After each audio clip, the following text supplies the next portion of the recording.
cette nouvelle vidéo du blog Alors Changeons. Silver pour vous servir et je vais donc aujourd'hui vous parler d'une petite expérience qui m'est arrivée, d'une aventure qui m'est arrivée et j'ai décidé d'intituler cette vidéo Le taxi thaïlandais. Le taxi thaïlandais, pourquoi? Tout simplement parce qu'à une époque de ma vie, j'ai vécu quelques années en Asie, notamment en Thaïlande, à Bangkok. Et la première fois que je suis arrivé à Bangkok, dans cette mégapole, à l'époque il n'y avait pas de métro aérien, la première fois que je suis arrivé à Bangkok, je suis donc arrivé à l'aéroport de Bangkok. Et dans cet aéroport, j'ai décidé de prendre avec mon associé de l'époque un taxi pour aller donc dans le centre de Bangkok. Et je monte dans ce taxi, une voiture relativement propre, je me rappelle la marque, c'était une Isuzu, je sais que je ne dois pas donner de nom sur les vidéos, mais bon, je le fais quand même. Un taxi jaune et relativement ancien, mais bon, je rentre dedans avec Jérôme, mon associé, et là, on rentre dans cette voiture et un froid d'abord, un froid de canard, et puis tout de suite, une chose m'interpelle, c'est que je me rends compte que tous les fauteuils du taxi sont enveloppés d'une couche de plastique relativement épaisse. Donc c'est pas grave, je m'assieds, on se couvre bien avec Jérôme parce qu'on avait vraiment très très très froid, et puis là le taxi part pour 2 heures à peu près de route, c'est-à-dire à peu près 20 km, avec les embouteillages 2 heures. Et puis donc, comme c'était un petit peu long, je commence à discuter avec le chauffeur de taxi, et puis j'observe son compteur, et là, stupeur, je vois écrit 375 000 km sur le compteur. Et je dis de mon plus bel anglais à ce chauffeur de taxi, waouh, 375 000, votre voiture est bien entretenue parce que chez nous en France, à 375 000, très souvent, on a déjà vendu nos voitures et on les a changées. Et là, ce chauffeur éclate de rire et me dit dans un anglais approximatif, non, non, pas 375 000, 1 375 000 km. Et là, surprise, ouais, le taxi avait 1 375 000 km et en restant à Bangkok pendant quelques mois, quelques années, je me suis rendu compte qu'il n'y avait pas un taxi qui avait moins de 500 000 km. La raison pour cela, il y en a 3.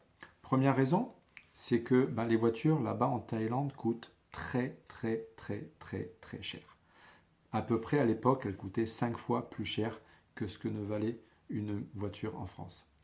La deuxième raison, c'est que les gens gagnent à peu près 50 fois moins que ce que l'on gagne, nous, en France.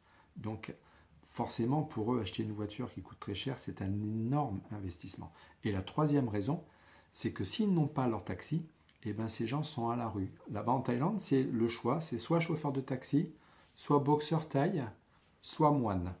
Donc forcément, le choix n'est pas très très très très large. À partir de là, leur véhicule, leur voiture, ils y prêtent une attention de tous les instants. Ils les nettoient, ils les récurent, ils les entretiennent.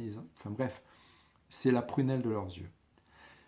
Nous, en France, nous ne faisons pas du tout la même chose. Pourquoi? Parce que nous gagnons mieux notre vie, parce que les voitures coûtent moins cher, et puis puisque nous n'avons pas que ça comme métier, nous pouvons faire plein d'autres choses.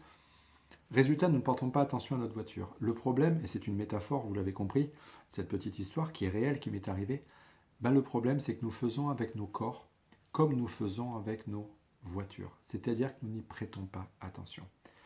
Et nos corps, au lieu de durer 1 375 000 km, nos corps, comme les voitures, commencent à faire des pannes. Ils ne durent que 200 000, 300 000, 400 000 km. Et ils commencent à faire des pannes. Et puis ils font de plus en plus de pannes. Et à force de faire des pannes, un jour, le corps s'arrête de fonctionner. Pour une voiture, ça s'appelle des pannes et ça s'appelle une voiture mise à l'épave, à la casse. Pour nous, ça s'appelle des pathologies, des maladies, un mal-être, des dépressions, du stress tout simplement. Et puis le jour où ça sert, ça sert. La différence qu'il y a, c'est que quand ça sert, pour nous, c'est définitif et c'est une bonne fois pour toutes. En fait, cette histoire du taxi thaïlandais, en fait, est une métaphore, vous l'avez compris. Et c'est pour vous expliquer que notre corps à nous, c'est notre taxi thaïlandais à nous, qui est censé nous amener d'un point A, notre naissance, à un point B, notre mort. Et que cette distance doit être la plus longue possible avec le moins de panne possible. Et ça, cela ne tient qu'à nous de le faire et de le respecter. Tout dépend comment nous ménageons notre taxi thaïlandais. Voilà, j'espère que cette petite histoire qui m'est arrivée, que cette métaphore, vous l'aurez bien comprise, et du pourquoi elle est importante, parce qu'en fait, elle représente exactement ce qu'est notre vie. Nous ne prenons pas soin de nous. nous donnons une mauvaise essence, nous donnons donc une mauvaise alimentation, nous donnons une mauvaise hydratation, donc une huile de mauvaise qualité. Nous n'hydratons pas donc bien et surtout nous ne faisons pas bien respirer notre taxi thaïlandais. Une mauvaise respiration, c'est le changement des filtres pour la voiture. Enfin bref, nous maltraitons notre voiture et forcément notre voiture nous le rend de la même façon. Voilà, c'était le petit message que je voulais vous transmettre aujourd'hui avec cette histoire du taxi thaïlandais. J'espère qu'elle vous a inspiré et que vous avez compris le sens de ce petit message. Je vous dis à très très très bientôt pour une nouvelle vidéo, donc demain. Et puis encore une fois, si cette vidéo vous a plu, n'hésitez pas à la liker en dessous. Si vous pensez qu'elle peut intéresser quelqu'un, n'hésitez pas à partager en dessous. Et plus que tout, laissez-moi des commentaires en dessous de façon à ce que je puisse en tenir compte et améliorer la qualité de mes vidéos derrière. Voilà, je vous souhaite une belle continuation. Encore une fois, merci de votre temps, merci de votre attention. Je vous dis à très très bientôt et n'oubliez pas, encore une fois, alors ensemble, changeons. Ciao ciao, à tout bientôt, au revoir.